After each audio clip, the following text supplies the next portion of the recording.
There's DAP and BIRP and GIRP and SOAP. There's all these different note templates and they're all slightly different, but what the heck is actually supposed to go in a progress note? Hi, I'm Dr. Maelisa McCaffrey, founder of the free Private Practice Paperwork Crash Course, and today I am going to tell you the 5 things I recommend you have in every client progress note. Okay, let's dive in. The first thing that you want to have in your progress notes is topics discussed. These are just the generic topics that you covered in that session. So that could be an argument with a spouse, that could be things that the client did over the weekend, that could be substance use, it could be an increase or a decrease in symptoms, it could be reviewing homework that they had assigned. The list goes on and on. But think about 2 to 3 topics that you covered. And if you're trying to decide whether or not to include one, we'll just add it, just list these. And they only need to be listed how I said them. You don't need to go into great detail. The next thing you want to have in your progress note is your interventions. What did you do to help the client in this therapy session? And this is where I recommend that you use the grandma rule, which I have talked about in other videos. But in a nutshell, the grandma rule is think about things that you offer your client in that session that their grandmother could not offer them. For example, their grandmother could offer them active listening and empathy, because those aren't really things that anyone needs to go to grad school to learn how to do. They're valuable to the therapeutic process, but those aren't really active interventions that you had to go to school and learn how to provide. So write down 3 to 4 interventions that are truly therapeutic that you provided in that session. And again, keep that list brief and keep the phrasing brief. These don't need to be full sentences. You can use bullet points or check boxes as long as those check boxes are detailed and personalized to what you provided for that client. The next thing you want to have in your progress note is client progress. And here, I do think this is helpful to have for everyone across the board, but if you are working with insurance companies, then this is your medical necessity component in the note. So you want to keep this very quick and focused on how is this person progressing towards their goals and how do they still continue to need therapy. Ideally, you would keep that to 1 quick sentence that highlights client has made progress in, but continues to show impairment in, something like that.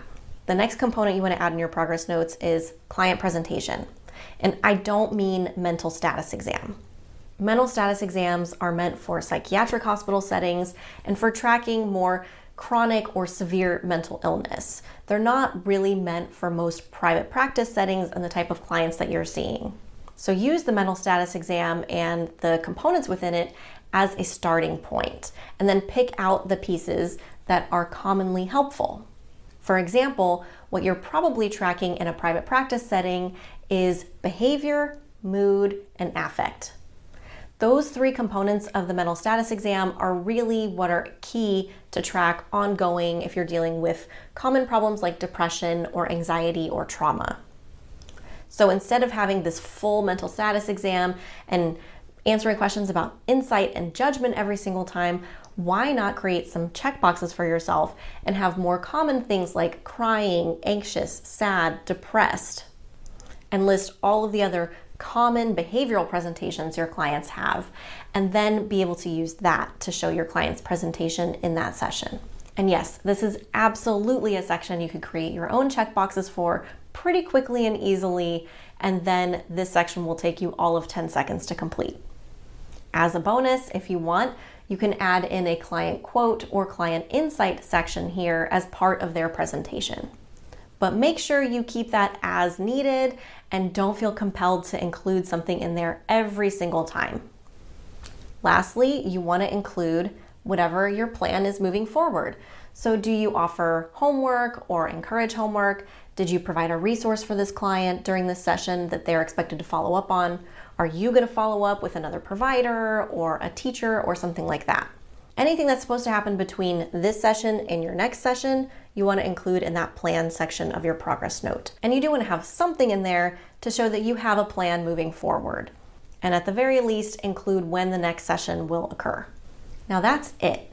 And like I said, with most of those, you can use bullet points or you can create checkboxes ahead of time to offer more detail. You can use those boilerplate sentences to add in details that your client is giving you or to record what's happening with your client that week. All of these are strategies that make your notes a little bit more easy because you're writing your notes exactly the same way and you're focusing your notes on what is really important. And all of these components cover everything from the professional associations, from state requirements, from medical necessity, and your notes will be great quality, but still be pretty quick to write. Lastly, remember, you can add whatever else you want into those notes. So if there are things you track regularly with your clients, add that as a section into your progress notes. Do you have clients fill out a PHQ-9? Add in the score there. Do you ask clients every week about a takeaway from the last session? Or maybe you ask them during the session about a takeaway from that session. Add something like that into your progress note regularly.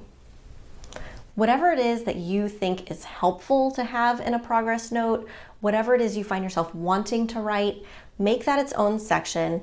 Make sure that your criteria for what that is very clear so you don't get distracted, and then include that as a section in your progress note template too. Ultimately, your progress notes are there to help you help your clients, so use them in that way. If you want more help writing your progress notes, then check out the free private practice paperwork crash course. It is free. It's going to be linked down below.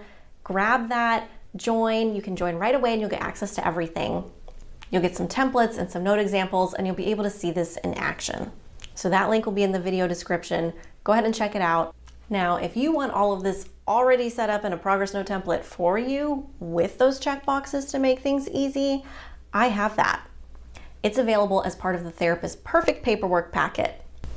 So yes, I have a full paperwork packet available for you where you'll be able to access informed consent documents, treatment plan templates, progress note templates, all kinds of cheat sheets, as well as full documents that you can use for your private practice. So you can click below to check out that paperwork packet. It's available for purchase anytime. But here's a little secret. It's often on sale during Cyber Monday, so make sure you check that out. Click below to go to the QA Prep website and you'll be able to get immediate access. Until then, happy writing.